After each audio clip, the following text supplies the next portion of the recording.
show you the theory of flight, and all I see is smiling faces. That's Engineering Director Andrew Edmondson.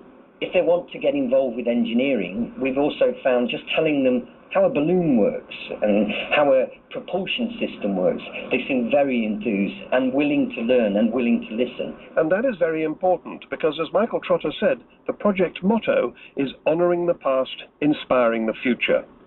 And that follows on from the award of the Heritage Lottery Fund grant of £2.7 million, which stipulated that Vulcan should be a significant educational asset. Clearly, that's what she's turning out to be. But what does the future hold for this 1950s aeroplane? XH558's life since her 2007 rebirth has already been an almost continuous roller coaster of magnificent triumphs and near financial disasters. So, can she go on, even to the end of this year? Here's the man who organises her day-to-day running. Hello, I'm Mike Pollitt. I'm the Operations Director for the Vulcan to the Sky Trust. We calculate that the full cost, if we were to do, say, 50 hours per year, it works out to about £19,800 per flying hour. Well, I can't charge an air show that. They simply haven't got the money, particularly in this period of recession. So for a civilian air display, we start negotiations at around about £12,000. And then we hope to make up the difference by local sponsorship from local business, or with the presence of what we call the Vulcan Village on the ground.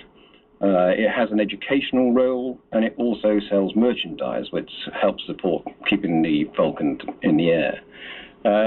And again, we looked at the public and the great support we've had with the pledge system and the subscriptions that the club members give us, and to date, that's been fairly successful, and money is still flowing in quite nicely. Clearly, we need more, and it's this difficult time with the recession and the credit crunch. I think we've got sufficient funds to take us through to the winter of 2009. So she's probably okay until the end of the year. But if you'd like to make that more certain, and to help her keep going after that, the Vulcan to the Sky Trust would really love to hear from you. They're at all the W's, Vulcan to the Sky, that's all one word, vulcantothesky.org. Before I go, I'd like to bring you Roma Neale's story. She's the Trust's office manager, and she got the job after she was sent along from the job centre. That was 3 years ago, and she knew nothing about the Vulcan. I mean, when I saw her, she was covered in scaffolding. She'd got people crawling over, under, inside her, and she looked for all the world to me like a huge wounded bird. And like I said, she just stole a piece of my heart. So what's it like when she flies? It's incredible. I love to hear the howling. I always have to close my eyes, and the rumbling through your body as the ground starts to shiver is incredible.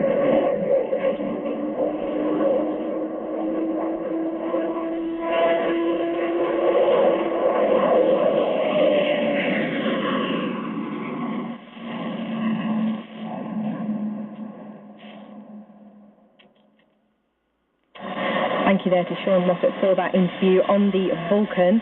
And yes, we have heard that the air crew are getting into the aircraft now at Yeovilton Air Base, so they are thinking of making their way over, which is good, and I think they're due to come in at about 3:10. So if I start to feel a little shaky, then you'll know that it's definitely here. I feel like I should have a seatbelt on my seat actually behind the desk, because as I said earlier, the aircraft are flying. They seem to be peaking right above this studio and doing all their fancy flying, and I can actually feel the trailer shaking, so I feel like I need to be buckled in or something and have parachute ready. So yes, that is going to be here in about an hour, so hopefully, yes, it's just nearly 2:15 now, so hopefully within the hour we will have the arrival of the Vulcan, so I know everybody is looking forward to that. And let's carry on with a little bit of music, shall we? Shall we have a bit of Bulletproof by LaRue? Okay.